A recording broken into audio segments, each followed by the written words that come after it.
And there we have it, folks. It turns out Abdul, the London acid attacker, was one of Gary Lineker's mates. He was a twice-failed asylum seeker.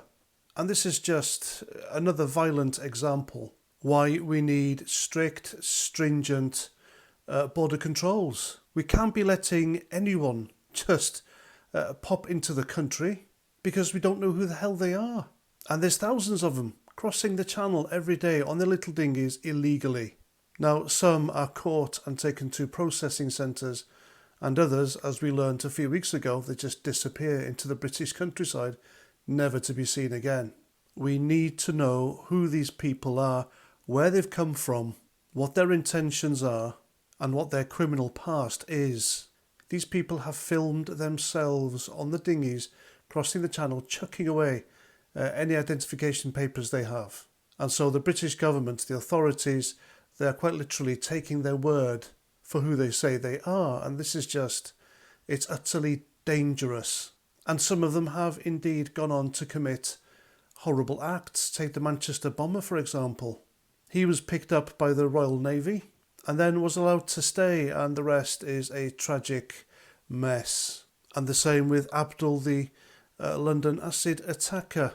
Turns out he snuck into the UK on the back of a lorry, was told to leave twice. While here, he committed a sex crime, and yet still the authorities, in their wisdom, said he can stay because he said he was a Christian and he'd get prosecuted if he went back home, wherever he came from.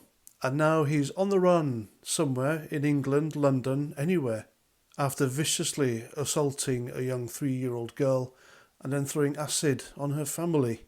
Now, Trump was right when he closed the borders when he was US president. And he said, I'm doing it because I want to know what the hell's going on. And so do we. We want to know what the hell's going on. Because it seems to me we have a violent religious sectarianism here in England. And we've never had that before. Well, not in modern times anyway. We have people from abroad who are here committing violent acts and stood on street corners calling for jihad against Israel. And what are the government doing about it? They're doing nothing. But what they are doing is they're going against their own job description. Now, this is from the government's own website, and it says, the first duty of the government is to keep citizens safe and the country secure. The Home Office plays a fundamental role in the security and economic prosperity of the UK. Now, as long as there are migrants crossing the channel illegally every day in their thousands, then the Home Office is failing its job. It's failing its people. These boats should be stopped at the source, at the south coast. The south coast should be manned, and we should have boats ready to put them all on and return them to France. If these people want to come into the UK, they can do it legally, because what they are doing is they are taking the place of people who have worked hard to come here legally. People with valuable trade, professions, etc. And as for the mainstream media, they're not helping at all.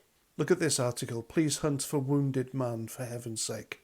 That's right, he even managed to melt his own eye when he threw that acid over those poor kids and women. And I can assure you, folks, when Abdul is eventually caught, if, and we pray to God he doesn't do it again, then no doubt he'll get legal aid, a barrister, solicitor, and it'll be paid for by the British taxpayer. And the mainstream media are insistent on saying he's from Newcastle. He's not from Newcastle, is he? So who do we blame for this? Well, there are a number of people we can blame for this. We can blame the useless Tory government. We can blame Rishi Sunak, the unelected Prime Minister. We can blame the refugees welcome mob and the vicious left-wing activists who insist that we open up Britain and have a free-for-all. Because if we don't, then we're racist.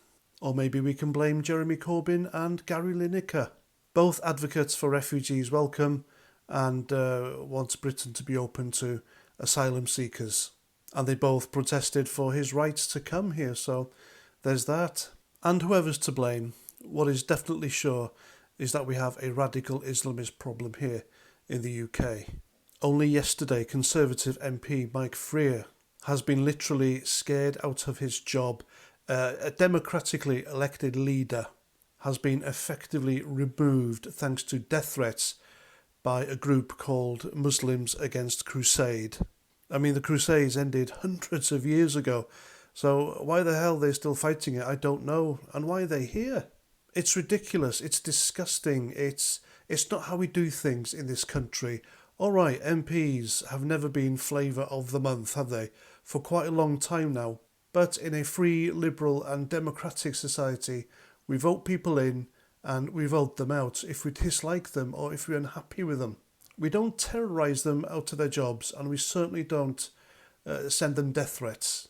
But this is what's happened. It's happened in England, it's happened in Britain, and it's happened today. And it'll keep on happening until something is done.